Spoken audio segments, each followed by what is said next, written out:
dead man. And now Taker taking it to Cena. Snake eyes! Followed by a big boot! Like the video, subscribe to the channel, and turn on those notifications. And once you're done, leave a comment down below and I just might end up responding. Mistakes comes in all some irony.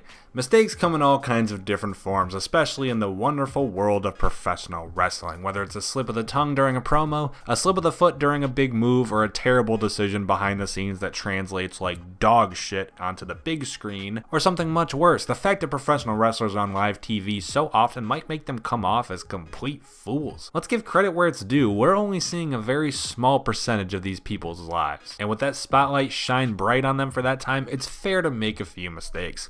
That being said, let's have a go at them. I'm D Wicket and these are the 10 of the biggest mistakes WWE wrestlers, or even creative, made in 2018. Number 10, the unheard whisper. Jeff Hardy has built an entire legacy around the concept of jumping from high places. That's respectable, very respectable, especially when you consider he's also performing relatively athletic moves like the whisper in the wind, everybody's favorite turnbuckle kickoff midair twist thing.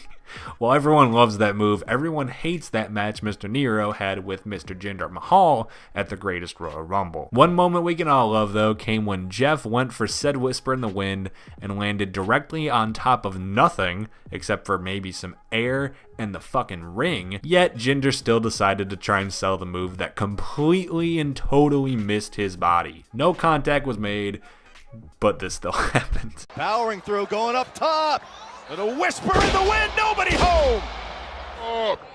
And a whisper in the wind! Number 9, Sasha Banks and Bayley both staying face. While the long-term payoff sort of came in having these two manage to overcome their differences and become the inaugural women's tag team champions, it's genuinely a debate whether or not the road here was worth taking or not. The women's division on Raw felt like a blur throughout 2018, almost entirely thanks to the fact that if it wasn't Ronda Rousey, it wasn't worth talking about, at least if you're WWE, but I feel like Sasha Banks and Bayley were either at each other's side or at each other's throats for the entirety of last year. The answer seemed obvious to me as it did everyone else. Just turn one of them heel, preferably Sasha the Boss Banks. This isn't only a mistake on Sasha or Bayley, mainly Sasha, who could have easily seen the heights that she would get out of it, but even more so a creative mistake on WWE's part, putting on the focus on Ronda and leaving us with just dog shit for the entire rest of the roster.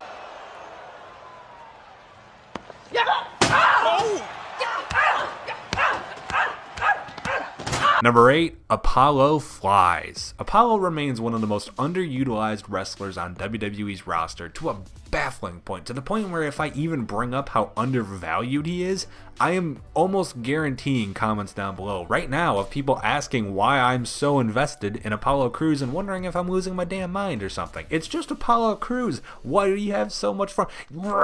This is why I'm losing my mind, and it's because WWE is my main form of professional wrestling intake, and that can drive a man insane from time to time. Just for clarification, Apollo Crews is fucking great. He just hasn't had the chance.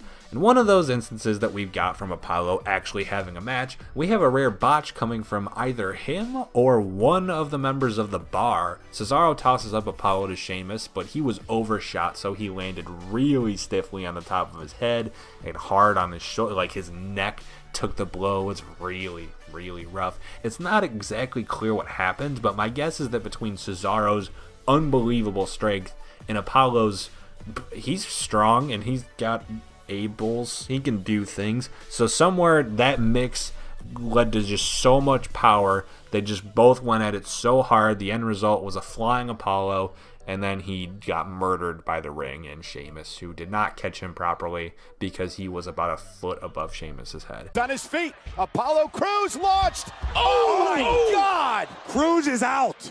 Crews is out cold. He landed. Number 7, Nicholas. I mean, can I even call it a mistake on Braun's part to pick a child as his tag team partner when he still won the fucking match? Versus the Bar, no less. Yes, I can. Because a 10-year-old holding the Raw Tag Team Championships will always be a part of the history books. No, WWE, no matter how much you try on a near weekly basis, you cannot rewrite history. This happened. He will always have been a champion. Tag team champions, Braun Strowman and Nicholas. Most unlikely duo. Number 6, Bayley slips up. For those of you who might have been upset that this is a bit of a mixer video, here's a proper botch to satisfy your anti-Bayley quenches, which, by the way, how dare you for having. In a match against, you fucking guessed it, Sasha Banks, Bayley attempts to launch herself onto the middle of the ropes but completely slips up on a turnbuckle. While Bayley is by no means an in-ring veteran yet, and mistakes like this along the way throughout a career are inevitable, it's kind of baffling that it happened during a match with Sasha, seeing as you would think Bayley would feel more comfortable at home and, I don't know, unlikely to make a mistake is when she's wrestling her best friend in person she's in the ring with more than anyone else by fucking far. NXT together, came to Raw together, and now we've come to this. Bayley slipping off the rope, and Sasha takes advantage. Number 5, Aiden English leaving Rusev. Both in terms of kayfabe and in terms of commercial viability, why in the blue fucking moon would Aiden English leave the side of Rusev? I get it, okay? From the behind the scenes, Vince loves splitting up a tag team, but Vince, you need to fucking stop splitting up these tag teams. Hell, you could have split the tag team, but couldn't Rusev have just went back to singles and Aiden could have just stayed by his side? I don't know. You gave us something great, a combination of two people that you just randomly threw together and it worked. It clicked. You threw shit at the wall and shit stuck. And instead of smelling, it gave you money. Dollar signs, Rusev Day t-shirts for sale. And then you took it away for literally zero reason. There wasn't a payoff, and since Aiden's the one who went heel, it's not like anyone's gonna benefit from this. No one did benefit from it. We didn't gain any sympathy that we could have gained for Aiden had it been Rusev attacking him, but because Rusev is the one we cared about anyway, and now it's just Rusev, guess where the care lies? Rusev, the one we cared about already. It just makes no sense, and it makes even less sense in kayfabe. Yeah, Aiden isn't losing as much now, but that's because he doesn't wrestle now. I'm sure that's a lose-lose, either lose or don't compete, but I think I'd prefer a loss to a forfeit. Whenever Aiden English was... Oh my God! English from behind on Rusev!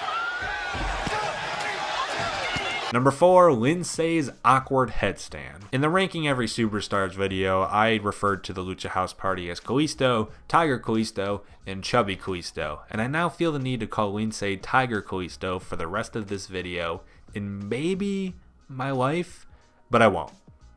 But I definitely feel the need to. In a match pitting Lindsay versus his original, Kalisto goes for what looks like an impressive backwards head scissors takedown thing. You know what I'm talking about, that move that's just really fucking cool, and it's in reverse, and there's no ropes, it's just off the fucking ground. Although he does use the ropes on this one, but that doesn't count. Lindsay, unfortunately, does not land this properly. Like, at all. Like, he does a full ass head and neck stand on the back of Kalisto, and just for a split second, professional wrestling out of context has never looked more batshit insane. 2 3/4.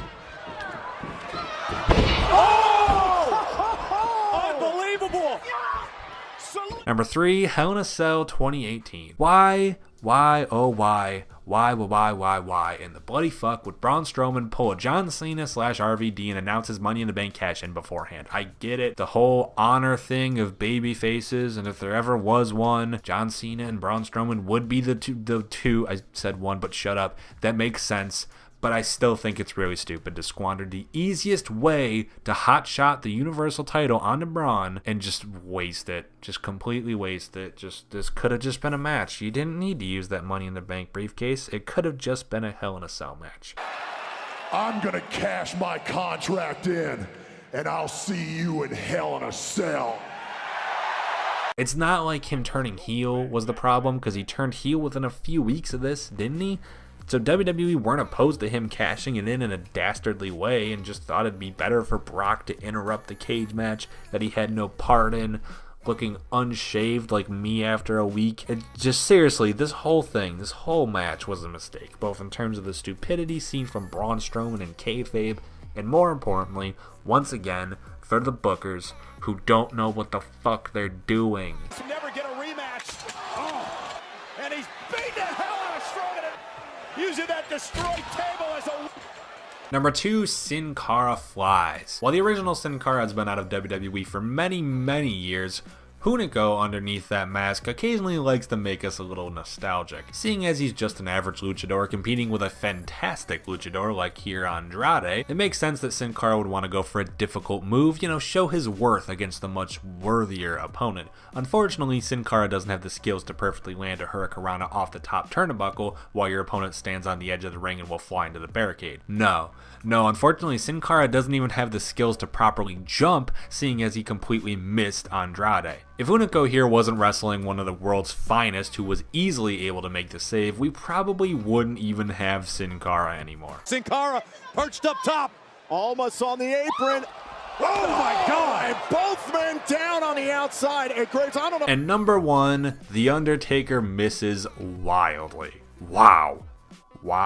Just wow. In a highlight reel, like 2.5 minute match between John Cena and The Undertaker, literally the two biggest professionals in the entire history of WWE, and that's a rare instance where both my literally and my use of entire history are factually accurate. These are the two biggest professionals in history. You actually managed to have a combination of two fucking god-awful moves, one right after another. Snake Eyes into the Big Boot. It's an Undertaker classic, but unfortunately for John, he hangs way too high on the Snake Eyes for it to look believable. He just like plops down. No one bought that, but it's no big deal. Just nail the Big Boot and nobody's gonna notice. Except the Undertaker just missed wildly with the Big Boot, and now I don't know what the fuck we're gonna do. On the dead man, and now Taker taking it to Cena. Snake Eyes!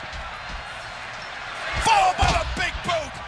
And those are the 10 biggest WWE mistakes wrestlers made back in 2018. What are your thoughts? Let us know in the comments down below after liking the video, subscribing to the channel, and notifications, ring that bell. Goodbye.